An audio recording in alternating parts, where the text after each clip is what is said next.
This is Portside Perspectives, exploring the yacht economy. All right, hello everybody, and welcome back. I'm sitting here today with Andrew Troyer. You're the owner and CEO of Troyer Yachts. Is that correct? Yes, sir. And from my understanding, it's a fairly large brokerage, and you deal with some fairly large boats. Is that correct? I don't know that we're so large. I think we're more of a boutique, but we've been fortunate enough Oh, to okay. be a part of some really great transactions and aligned with some pretty awesome people. Right. Just looking at your website, like it's a very beautiful website. You have a lot of amazing vessels on there, and I was very impressed, kind of going through it. So, why don't Thank you you. give me a bit of an idea of what your background is? How did you get into this? What brought you to where you are now? Yeah, so I don't know that this makes a lot of sense. I'm a Northwest Ohio guy, so I don't know if I should be sitting here talking to you. We had a 21-foot rinker that we used on Lake James and outside of Angola, Indiana. So I don't know if that was teeing me up for the world of yachts, but really my background is in both luxury or high-end automobiles, even some supercars. And I actually was part of new construction home building. So sitting here now in hindsight, I think that's kind of interesting because, the things that I'm most passionate about today is also new construction, which happens to be new construction boats, especially super yachts. I've got a soft spot for that. And, so I'm kind of tying together a little bit of that building. And of course, these aren't cars, but they're certainly machines, right? And so Right. I maybe combine both of those passions together. So just to That's be clear, sorry to interrupt you there. So yeah. you are or you are not actually building boats yourself? Well, so I've been a part of some new build projects, and Okay. and I'm working with a team, a designer from Italy currently right now, and a engineer from the Netherlands, and Okay. we're working on a project together to kind of create a super yacht that we would take to market, and Right. also align with a shipyard. So I don't own a shipyard. I have a different role than that.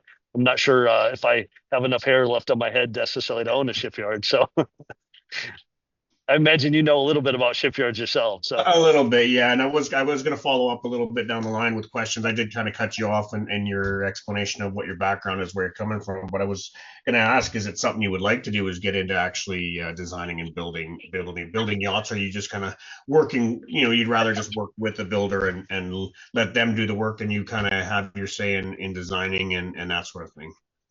well, I think my role in this project right now, I mean, we're setting off to design a 40-meter circle solution for the U.S. super yacht market, and what that boat would look like in current time. So some of the designs that's coming out of Northern Europe have kind of sprinted along without maybe some of the U.S. builds maybe have fallen a little bit behind in ways. So we're trying to take those current trends and create a platform that the U.S. consumer can identify with as far as the things we like.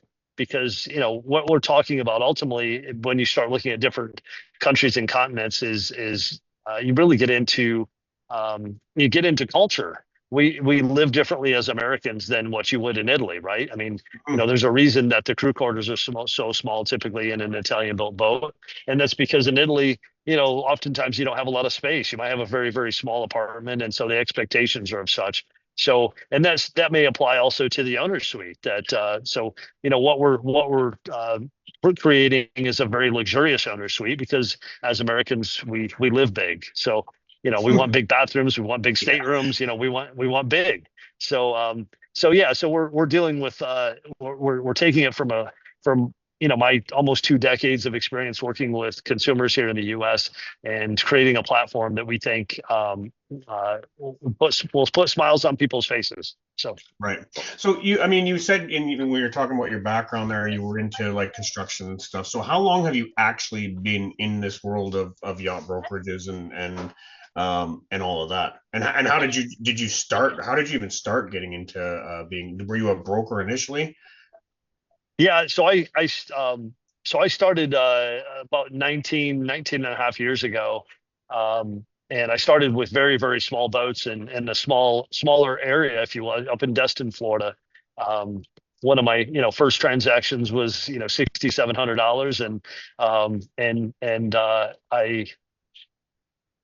I mean, I just kind of chiseled away. I can't say that I came with a knowledge base. I can't say that it was an instance of who I knew versus what I knew. And so I've just worked hard for nearly 20 years to sit here talking with you, basically. So, Right. Okay. Cool. Yeah. All right. So I guess to move on a little bit, then, where would you say you are with your business right now? Obviously, you've come a little ways since that $6,700 or $6,700 boat. Where do you see things are now? Where do you want your company to go? That sort of thing. Yeah. So we have a small team of 7 right now, and so we're cultivating and mentoring. And so these are some individuals that kind of range from having a lot of past industry experience. Say Captain Peter, for example. I mean, he's been in the industry a long time. He's a pretty well known individual. To some of the other guys are relatively new. So we're continuing to build that team out. We're looking for, I guess, the right people, if that might make some sense. Not everybody's necessarily a fit for us, and I'm sure vice versa.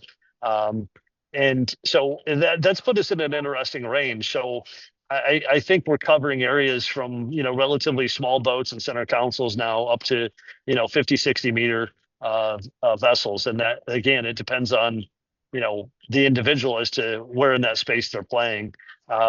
We also do some chartering as well, which is, a great, I jokingly say it's the gateway drug to yachting. People charter and they try before they buy, sort of thing. And it's a really smart thing to do. You get an understanding of what it's like, what it's about, and whether you really want to own one of these things. So, Right. so we do some of that as well, and have been a part of some pretty cool charters that, people have had a lot of fun on. So, Yeah. And then, like you I do said, there's notice the new on construction. So yeah, sorry about to cut you off there. I do notice it's on okay. your website you do crew vessels as well, which is a little bit different than some other brokerages I've seen. Is that correct? Am I getting that right looking at your website? No, you're right. I think one of the larger challenges we have today are making those right connections. And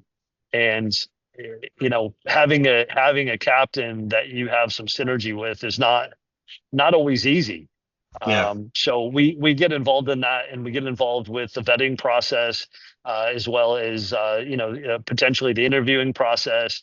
And I try to play matchmaker, if you will, and see if we can find that right fit. And when it clicks, it does, and it's awesome. And when it doesn't, it's less than ideal. So Right. we work hard to try to make those connections. So then, as far as like the charters and the crew, I'm assuming the crew, I mean, you supply crews to people potentially who want them for when they buy a vessel, but even for your charters, are the charters owned by yourself or by the company?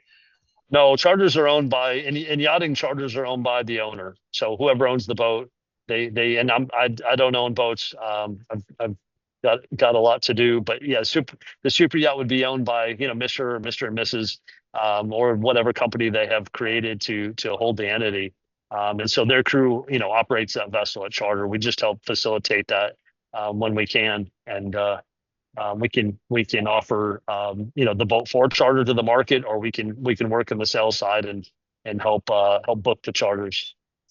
Right. So that's just a relationship between, I mean, I'm potentially someone who you sold a boat to, and then Yep. And then helping them find crew for that vessel, and as well as finding customers to rent that vessel. And it's just that synergistic thing that kind of goes back and forth between you. Is that's kind of what I'm getting from it. Anyway. I think that's perfect way of saying it. I'm very much a relationship based individual. I value long-term relationships, and people don't always buy just because we met. And I've had guys take 8 years to buy a boat, and it's not a sprint. It's about timing and the right vessel and things of that nature. So Right. Cool. Well, that's definitely some interesting things to know for sure. I know I did talk to one company there that they were a charter company, so they did own all their boats. So it's kind of the reason Uh-huh. why I asked. But I mean, I can see how big super yachts and mega yachts are. They're just such an expensive thing to own. You have to be making money off of it for it to be feasible. Either that or you're making, Elon Musk kind of money and it's justifiable, I suppose. But um, yeah, I mean, there's lots of them out there and there's not that many billionaires and trillionaires out there. Yeah, there is a lot of money though. So yeah, Yeah. sometimes people like the charter aspect, other times they don't want anybody sleeping in their bed. And I can understand that as well. Yeah, I can So understand that as well too. So, okay. So I mean, as far as your world goes and where you're at with things now, what are some of the maybe the marketing strategies and maybe some of the marketing tools that you utilize to accomplish what you're doing within your company?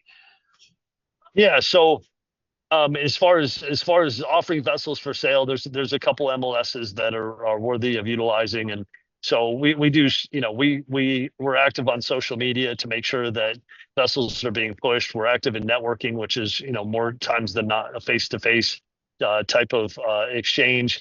The MLSs, and so it's important to have good visuals. It's important to have a good reputation, but I think really it comes down to who's answering the phone more than anything. I mean, there was a scene that cracks me up from Maverick, the second Top Gun movie, when they say it's not the plane, it's the guy, it's the pilot in the box.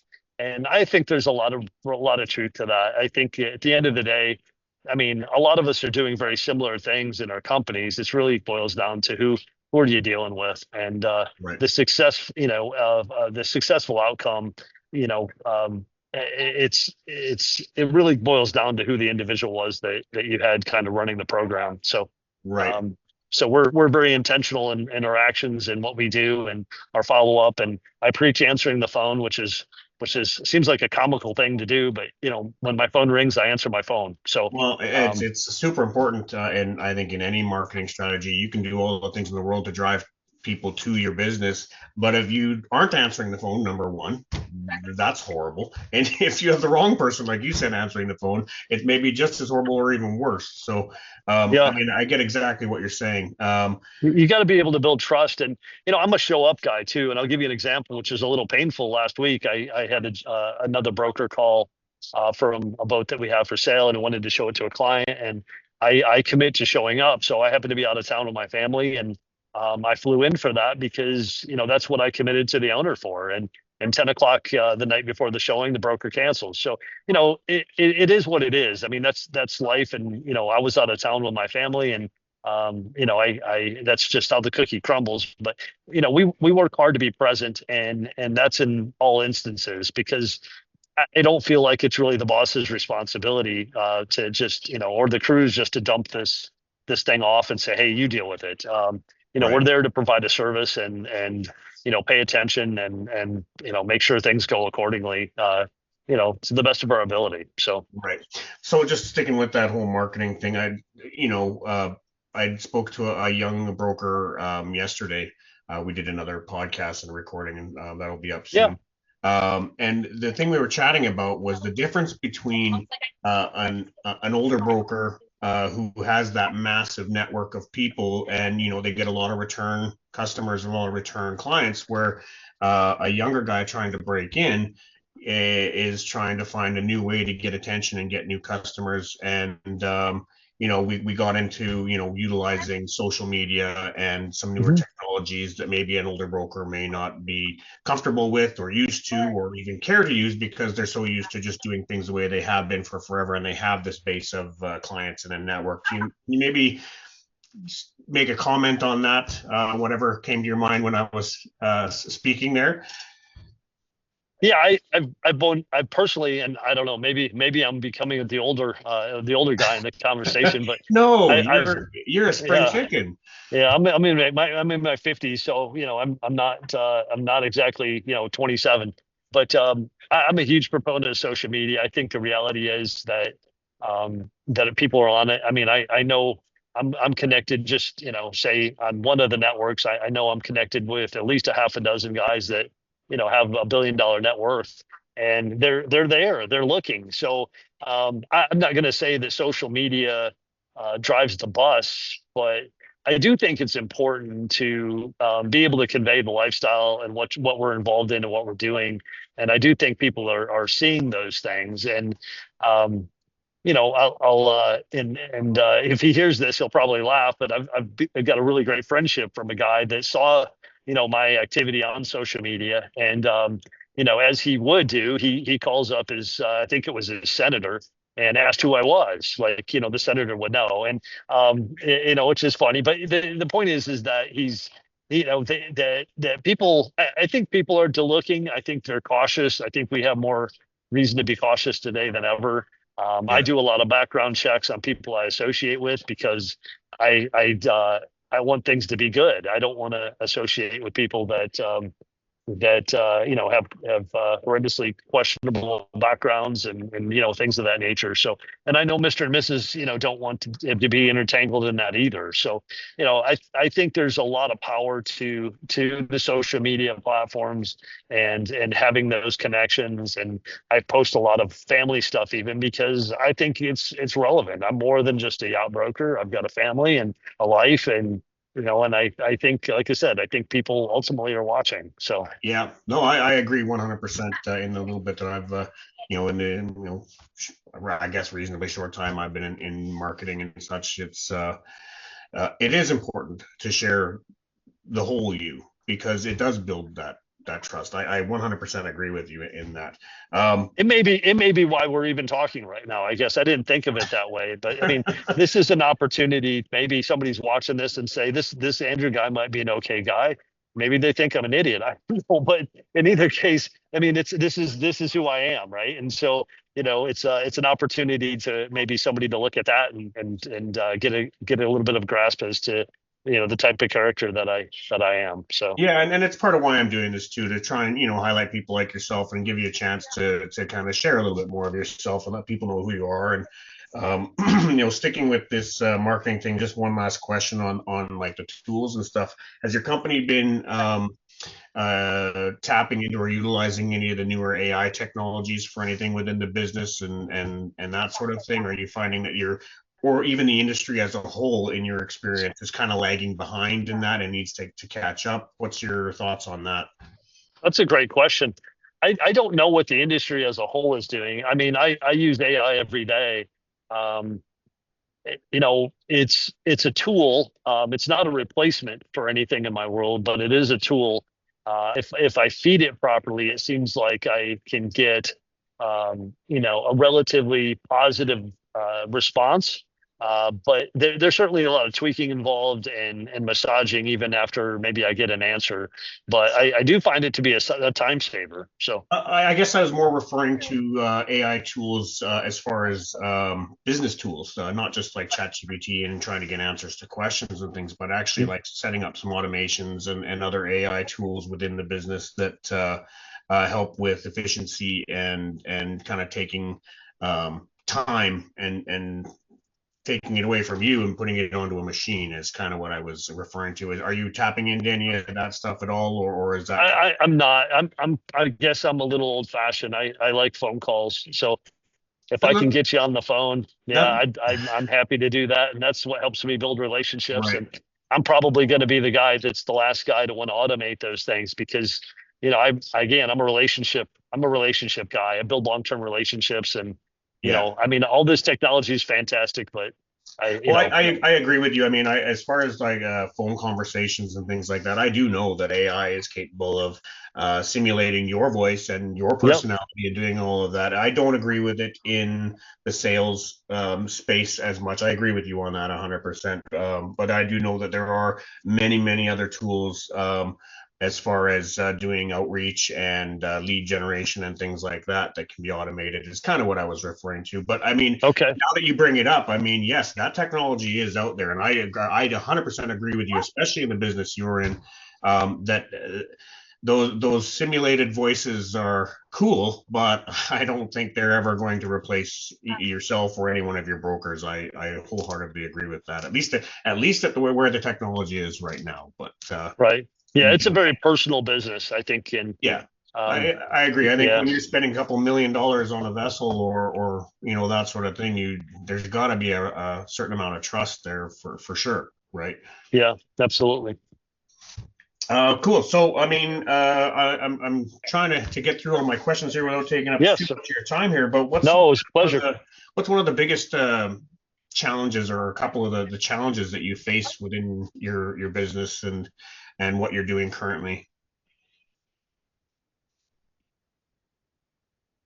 I mean, sorry to while you're thinking. I mean, you did mention earlier that maybe the crewing of vessels is a bit of a challenge. I mean, even if it's something like that, finding the right people to pair with the right boat and that sort of thing. We did touch on that already, but are there any other challenges within what you're doing that you can think of?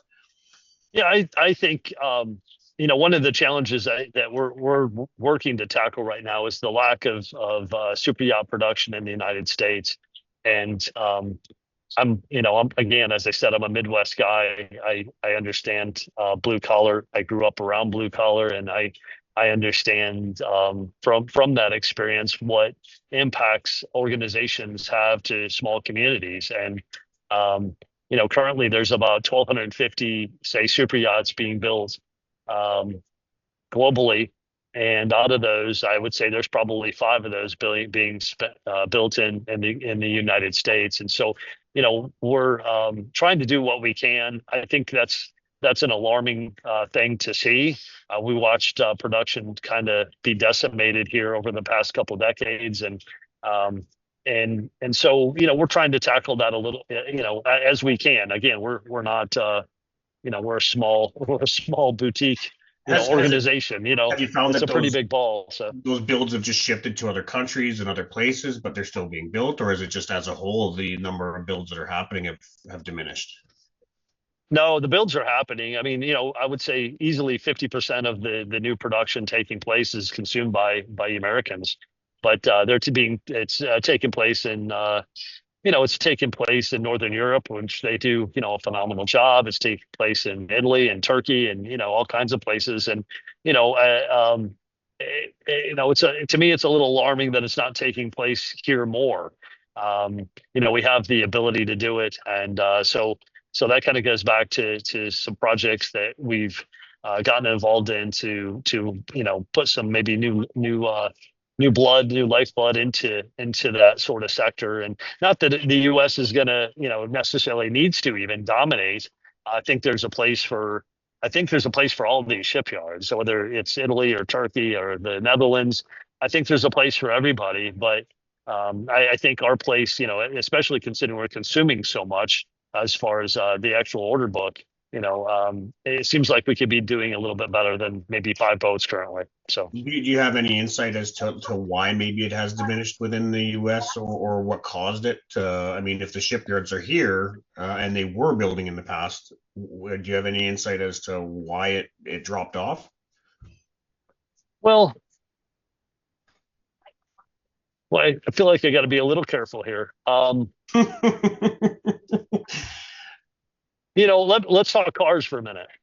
Sure. Maybe shift a little bit from boats and talk to cars.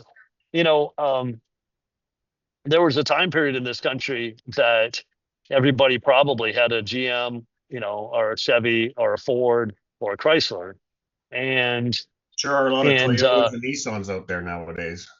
yeah, those did, I mean, back in the 80s, you were kind of scoffed at if you had a Toyota, right? I mean, that wasn't like, like why would you do that, right? You should have a Chevy.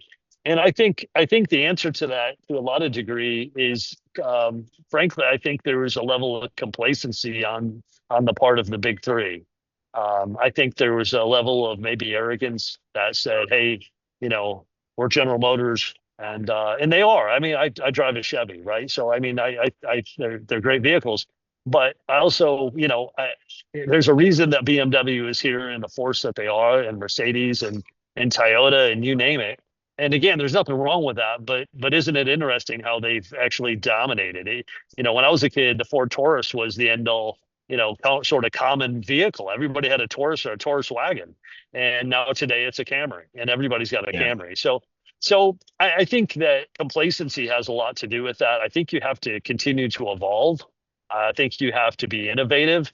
For example, if you want to build a boat right now, or you want to buy a boat rather, and you're even thinking something as simple as a side garage, and again, we're talking super yachts. We're not talking, we're not talking center consoles. So if you want a side garage, I mean, there's not a kind of plug and play option that I can think of for a side garage boat around 40 meters. Mhm. And so, then that leaves the consumer going, well, I have to design the whole boat, and I most of the people I encounter, they may love boating, they may love yachting, but they may not love any longer the idea of going through an entire design phase Yeah. and spending a year doing that to pick out everything in order to do that. So I think there's a lot of things that have changed. We're probably not apt to do that a whole lot anymore, to do full custom. There are some people that have the desire to do that, and I think that's amazing and awesome. But we're also a culture of Amazon, which is if I need, if I run out of toilet paper, it'll be here by 4 o'clock today. I mean, Right. it's just, it's a different world. So, Yeah. so I think there's a lot of things that have led to that. But I think there's also great people here still. There's great shipyards. There's amazing workforce that has capabilities that go back generations. Yeah. And I was talking yesterday with Stephen Myers, as I was mentioning to you before we started recording here, and we were talking about how much of the yacht industry it's an economy almost in itself when you look at things yes, sir. from build to sail to service to crewing to the charters and everything, and it is amazing how large that economy all in itself, just within the yacht world, it is quite amazing how big it can be. And if things were to improve, even as far as building more boats in the US, it would definitely create a tremendous amount of jobs just outside of the building part of it, right? I mean, it goes beyond that, way beyond that. It's funny that you bring this up. I didn't know that we would end up here at all, but I oftentimes share and is that yachting is probably and this will certainly blow some minds, but I think yachting is one of the most philanthropic things that somebody can do that has a great amount of wealth. There is no end to the families that have food on their table because of the fact that they handle ACs for yachts, or you just name the trade. I mean, it's just endless. Yeah.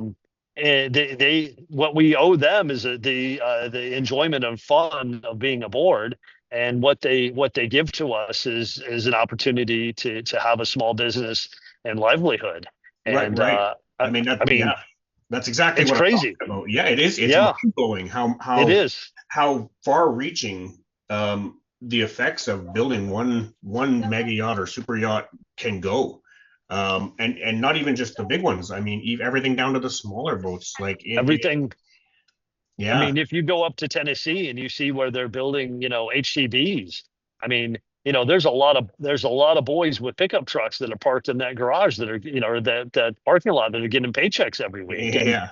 Yeah, for sure. It's really, really incredible. So I think it's far greater than I guess, the idea of what below deck is. And I don't think that's a very good snapshot of what yachting is per se, or boating. But I think it's about family time. I think it's about, it is a transfer of wealth, if you will. I mean, it's like I said, it's incredible. I have a neighbor that does ACs. That's all he does is boat ACs. I mean, he's put his kids through college, fixing and replacing and repairing air conditioning systems aboard yachts. I mean, yeah.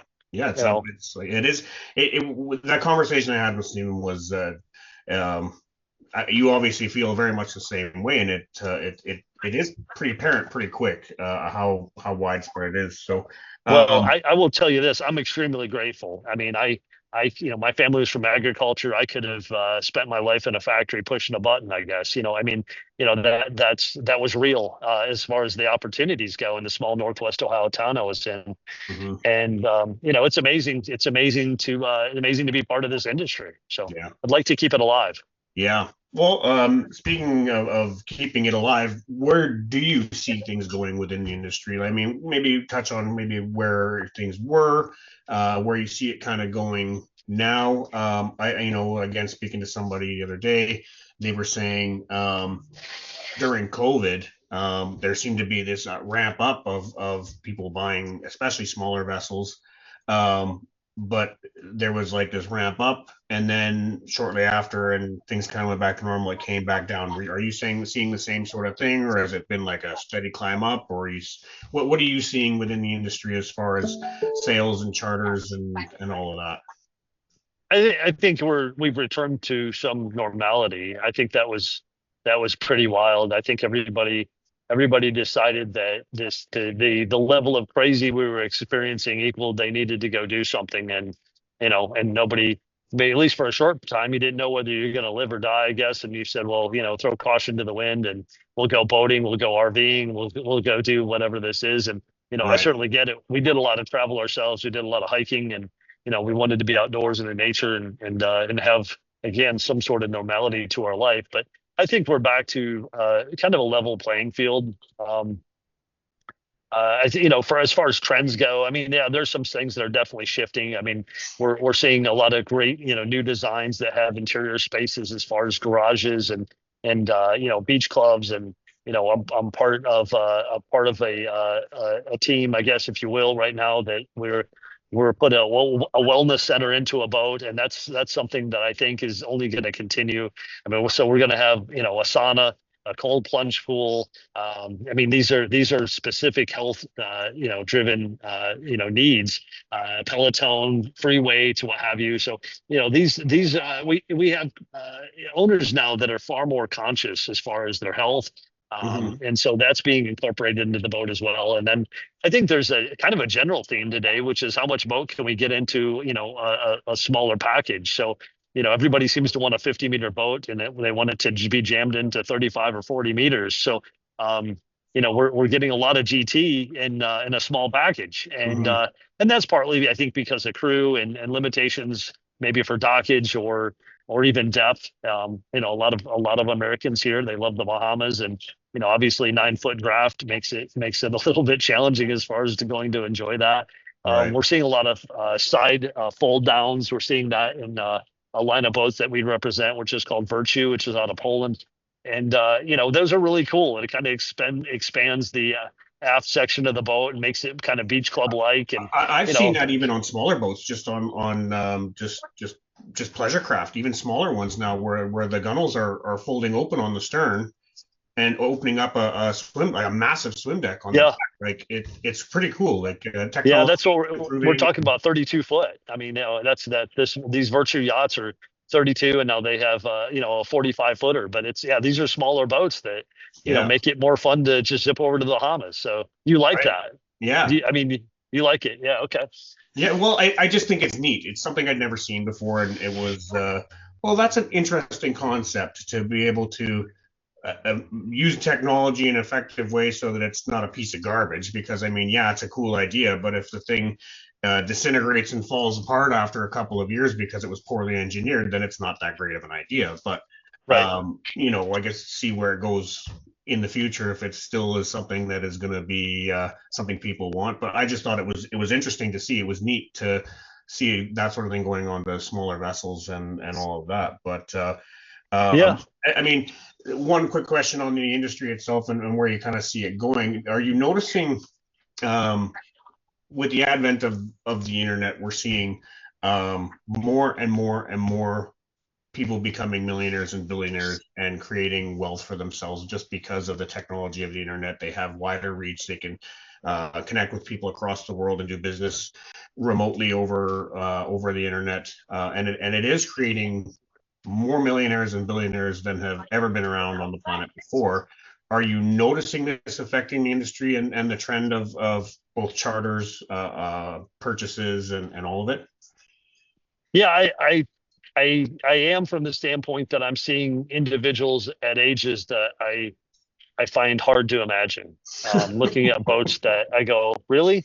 Because to a great degree, my clientele, personally, they're self-made individuals, and they've had companies that they've taken public, or companies that have been private that they've sold out of, or whatever that the case may be. But these were not short paths, and so when I'm talking to a 30-year-old that has the capability of spending $5 or $10 million on a boat, it's kind of mind-boggling, to be Yeah. honest. So Yeah. those individuals are out there, and they love the lifestyle, and they have the horsepower, so to speak, to do it. And I think it's amazing. Yeah.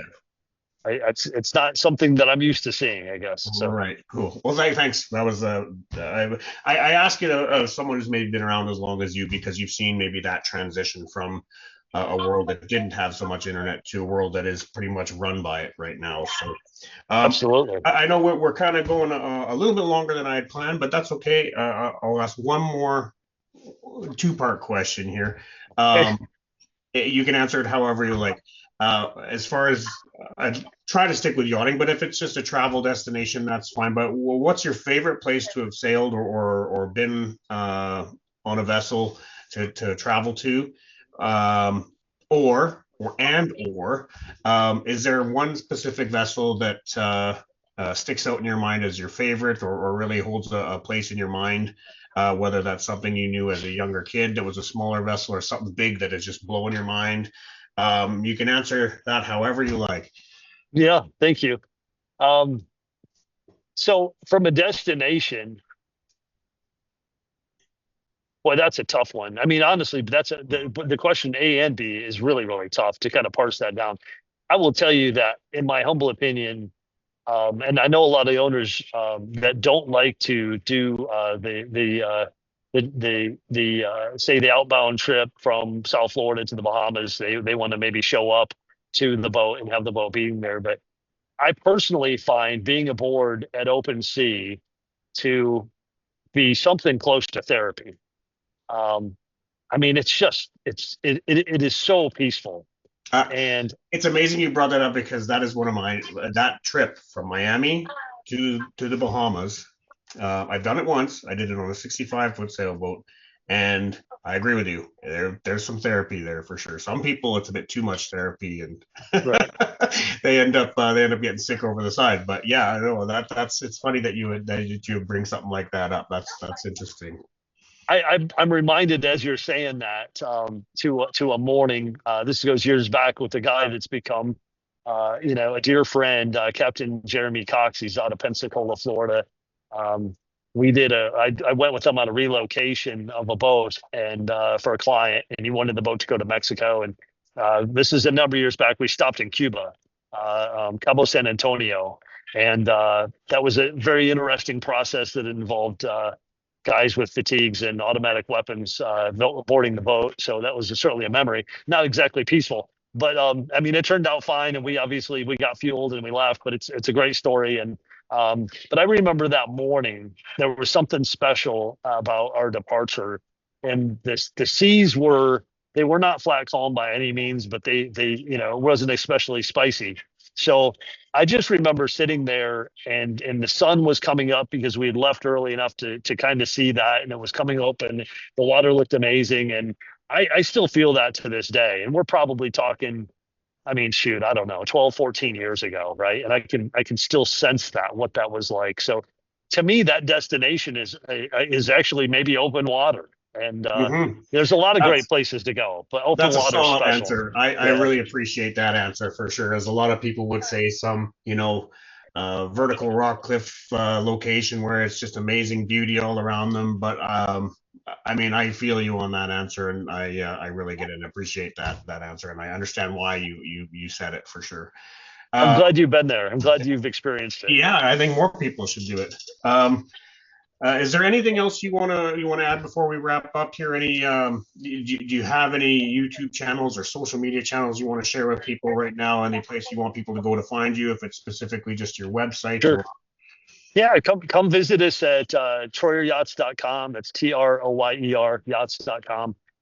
But I think most importantly, I mean, if you have any desire to call and chat, do that. I mean, I'm a pretty easy guy to find, and if can't speak immediately, we'll speak quickly. And it's like I said, I'm a relationship guy, so um, I, I I I love to help. So my cell phone's 954-732-0339. So pretty easy.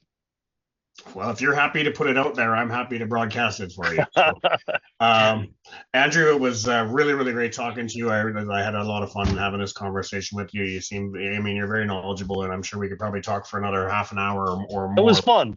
Yeah, I appreciate you coming on, and that's it. I hope you enjoy the rest of your day, and I assume you're going to the Fort Lauderdale International Boat Show next week. Yes, sir. And, we're really, really, honestly, it's kind of started already. There's a lot of bits and pieces moving around already, and it'll be a busy week here probably for you from here forward. Yeah, we're looking forward to it. All right, man. Well, again, thank you for being on, and maybe we'll talk to you again someday. Thank you, sir. What a pleasure. Have a good day.